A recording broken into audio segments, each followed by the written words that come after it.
तो इसमें कुछ गलत नहीं किया सीबीआई ने।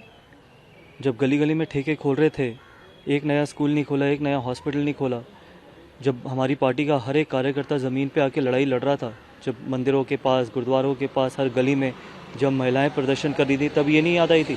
जब लिकर पॉलिसी को वापस लिया गया था, जब 5% से बढ़ा के 12% कमीशन करी गई थी और इतने ही साफ़ सुथरे थे, इतनी साफ़ छवि है, तो फिर ये लिकर पॉलिसी को वापस क्यों लिया गया?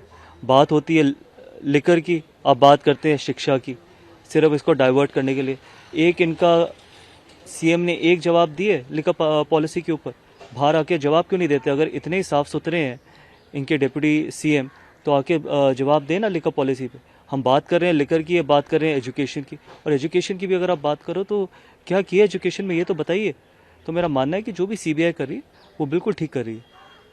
आम आदमी पार्टी लगातार इस चीज़, साथ में उनका ये संजय सिंह का ये भी कहना है कि मुझे सीबीआई दे दीजिए, मैं 2 घंटे के अंदर मोदी, अडानी सबको अरेस्ट करा दूँ। देखिए, ये सिर्फ उनका पैनिक है। जब आप ऐसे बयान देते हैं ना, तो इसका मतलब ये पता चलता है कि आप किस तरीके से, जब आपने गलती करी होती है और आप एक्सपोज हो जाते हैं ना, फिर आप इस तरीके की बातें करते हैं। आप आइए ना, आप वैसे तो आप बड़ा अपना नैरेटिव क्रिएट कर पाते हैं मीडिया के थ्रू, आप बड़े बड़े विज्ञापन देते हैं।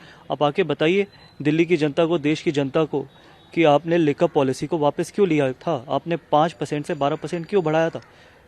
आप ये बताइए, साफ जवाब दीजिए। बात किसी और मुद्दे पे हो रही है, बात आप किसी और मुद्दे पे लेके जा रहे हैं, और बाकी इनके जो प्रवक्ता हैं या जो भी इनके सांसद हैं या जो भी इनके विधायक हैं, उनसे कोई लेना देना नहीं है, क्योंकि साफ सुथरी छवि तो सीएम अपनी दिखाते थे ना कि सबसे ईमानदार हैं, तो उनके ही नाक के नीचे ये सारा काम हुआ है, तो उनको आके जवाब देना चाहिए दिल्ली की जनता को। मैंने पहले भी ये बात बोली थी, दिल्ली उनके लिए एक मिल्किंग काउ है, और ये जो सारी लिकर पॉलिसी का ये जो बनाई गई थी, ये सिर्फ पंजाब का इलेक्शन लड़ने के लिए बनाई गई थी। यहाँ से पैसे वसूल करो, पंजाब में इलेक्शन लड़ो, खालिस्तानियों की मदद से इलेक्शन लड़ो, और कोई भी चीज़ नहीं थी। एक मिल्किंग काउ बन के रह गई है, एक नया काम दिल्ली में नहीं हुआ। बहुत अनफॉर्चुनेट है कि जब हमारे पिछले 8 साल से ऐसे सीएम हो, और पहली बार ऐसा हुआ होगा देश के इतिहास में कि एक शिक्षा मंत्री शराब घोटाले में जेल में जा रहे हैं। मनीष सिसोदिया ये बिल्कुल आपके पास हक है, आप सुप्रीम कोर्ट जा सकते हैं, लेकिन जहाँ तक हमारा मानना है, जहाँ तक मेरी पार्टी का मानना है, जहाँ तक एक नॉर्मल दिल्ली वासी का मामला है, ये ओपन एंड शट केस है। इसमें क्योंकि इंसान अगर इतना साफ सुथरा होता है तो उसको लिकर पॉलिसी वापस लेने की ज़रूरत नहीं पड़ती। अगर आपकी लिकर पॉलिसी में कोई भी डिस्क्रिपेंसी नहीं होती तो आप वो लिकर पॉलिसी वापस नहीं लेते, क्योंकि आपने गलती करी थी, आप एक्सपोज हो गए थे, आपके पास कोई रास्ता नहीं था, इसलिए आपने ये लिकर पॉलिसी वापस ली। इसलिए आप इस तरीके के प्रदर्शन कर रहे हैं, इसलिए आप नैरेटिव क्रिएट करने की कोशिश कर रहे हैं, और कैसे कैसे बयान दे रहे हैं कि दिल्ली के बच्चे आप पढ़िए।